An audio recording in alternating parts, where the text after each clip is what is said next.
नमस्कार साथियों, मैं आपके साथ सतीश कुमार स्वागत करता हूं आपके मेरे YouTube channel Satish Kumar SK पर। देश में चुनाव का माहौल है और चुनावी सरगर्मियां चल रही है। ऐसे में राजनेताओं द्वारा बयानबाजियां की जा रही है। अपने भाषण के दौरान किसी न किसी तरीके के विवादित बयान वे दे रहे हैं। इन्हें देखते हुए लोगों के मन में क्या बदलाव आ रहे हैं, लोगों के पूर्व की धारणाएं क्या थी और वे किन्हें अपना प्रधानमंत्री देखना चाहते हैं और किसे वे सरकार में देखना चाहते हैं। कांग्रेस के नेतृत्व में इंडिया गठबंधन को या बीजेपी के नेतृत्व में एनडीए के गठबंधन को, वे किसे सत्ता में देखना चाहते हैं। लोगों के बीच आज हम इसीलिए आए हैं, ये सवाल हम उनसे पूछेंगे। बने रहे हमारे साथ। नमस्कार भाई। जोर से बोलना।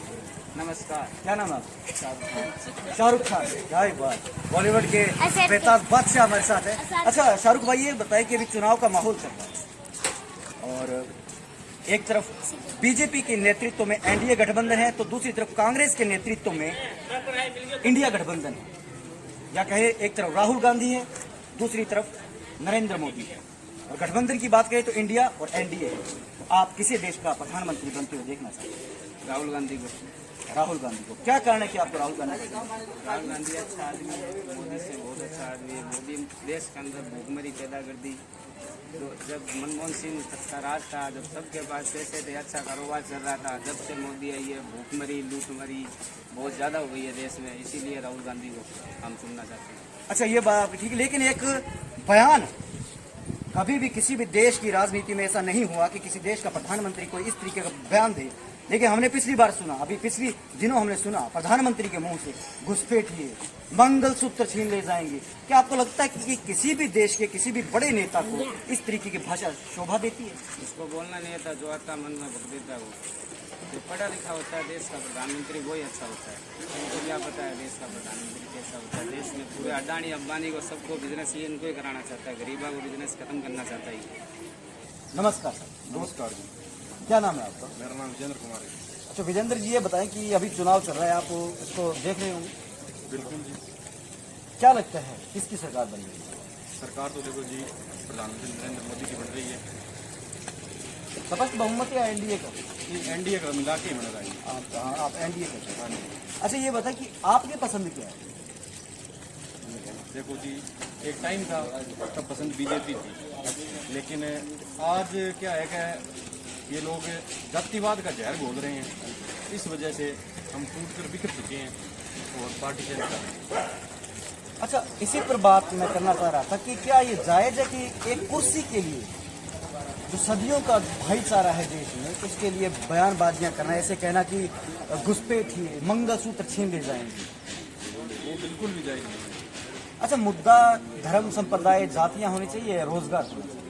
देखो मुद्दा रोजगार का होना चाहिए, लेकिन ये अभी फिलहाल क्या कर रहे हैं, जैसे राम मंदिर के नाम पे तो एक जनता को बिगाड़ने का काम कर रहे हैं, तो ये बिल्कुल गलत है। कुछ और साथी हमारे साथ जुड़े हुए हैं। आ जाइए। क्या नाम है सर आपका? अच्छा राजेश जी, अभी देश में चुनाव चल रहे हैं, क्या लगता है आपको किसकी सरकार है? सरकार तो किसी की नहीं मिलती है, मतलब दो है, मतलब गठबंधन एनडीए या इंडिया? एनडीए गठबंधन। अच्छा आप ये बताएं कि पिछले कुछ दिनों से प्रधानमंत्री का एक बयान काफी चर्चाओं का केंद्र रह चुका है। एक देश के प्रधानमंत्री को ये इस तरीके की भाषा एक कुर्सी के लिए शोभा देती है क्या कि घुसपैठ, मंगलसूत्र छीन ले जाए किसी एक संप्रदाय की? पहली बात तो ये है कि जोर से पहली बात तो ये है कि पूछना चाहिए कि उनका मंगलसूत्र उसमें उन्होंने जो शादी की थी उनका मंगलसूत्र है। लोगों की तो बात ये चिंता करें, पहले खुद की वाइफ की तो चिंता करें। सही बात है कि खुद का मंगलसूत्र का। अच्छा एक बात बताइए कि अभी चर्चाएं चल रही है संविधान को बदलने, ये 400 पार आ जाएगी, हम संविधान बदल देंगे।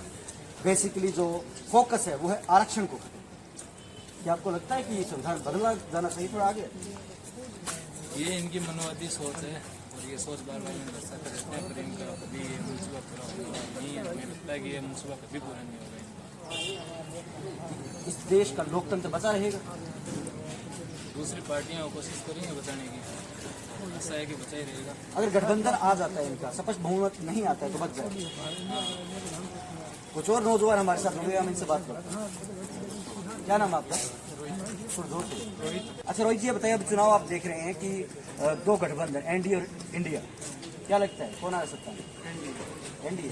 अच्छा ये बताएं कि बार बार इसी बात पर चर्चा हो रही है, प्रधानमंत्री का जो भाषण है, उनकी जो भाषा है एक सत्ता को प्राप्त करने के लिए कि जैसे घुसपैठ, ये मंगलसूत्र, दूसरा एक मुद्दा यह भी आ रहा है कि संविधान बदल देंगे। आपको लग रहा है कि ये ऐसा होना चाहिए? देखिए, संविधान बदलना एक ये अलग बात होगी, पर जैसे अब बोल रहे हैं कि संविधान बदल देंगे, तो संविधान के अंदर आपने पहले बताया था कि इसके अंदर मेन बात चल रही है आरक्षण। तो आरक्षण की, अब जैसे मैं आता हूँ ओबीसी कैटेगरी से, तो आरक्षण के अंदर सबसे बड़ा फर्क तो ये पड़ता है ना कि नौजवानों को सभी को बराबर मौका मिलना चाहिए। आज बेरोजगारी की मार हर वर्ग झेल रहा है, चाहे वो ओबीसी का हो, चाहे जनरल का हो, चाहे एससी का हो, चाहे एसटी का हो, पर तैयारी सभी बराबर करते हैं, सभी को हक बराबर मिलना चाहिए। ठीक है, तो इसमें थोड़ा बहुत चेंजेस हो, ये नहीं कहते कि चेंज हो, पर थोड़ा पूरा बदलाव करो, और थोड़ा बहुत तो चेंज इसके अंदर होना भी चाहिए।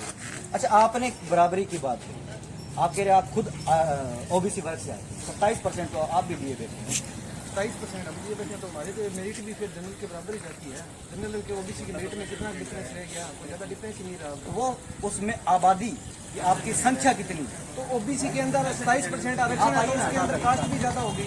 जनसंख्या तो 65% है ओबीसी की, और आरक्षण के हिसाब से जितनी जनसंख्या है उसका हाफ मिलना चाहिए, उसके हिसाब से आरक्षण है कहाँ फिर? ओबीसी को तो कुछ है ही नहीं।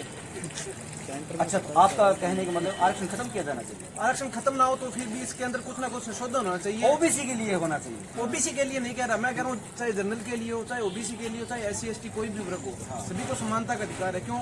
हर बंदा यहाँ पे हमारे क्षेत्र में देखे तो गरीब किसान परिवार से आता है, सभी को जॉब लेने का हक है।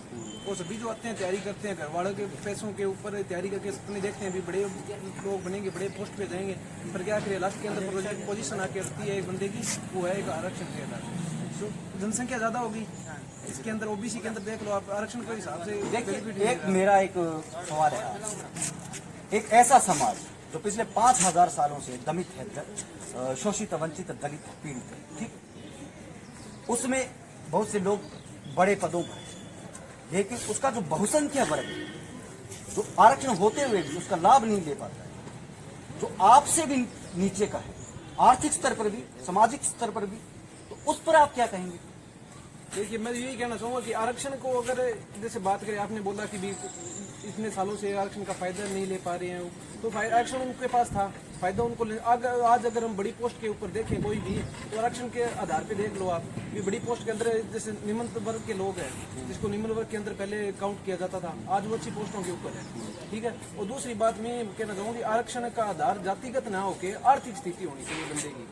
देखिए, आर्थिक स्थिति क्या 5000 सालों से लेकिन आज तक का हम देखें, आर्थिक स्थिति में बात अभी तक सुनिए, सुधार नहीं आया। आर्थिक स्थिति में सबकी कहाँ आया है भाई?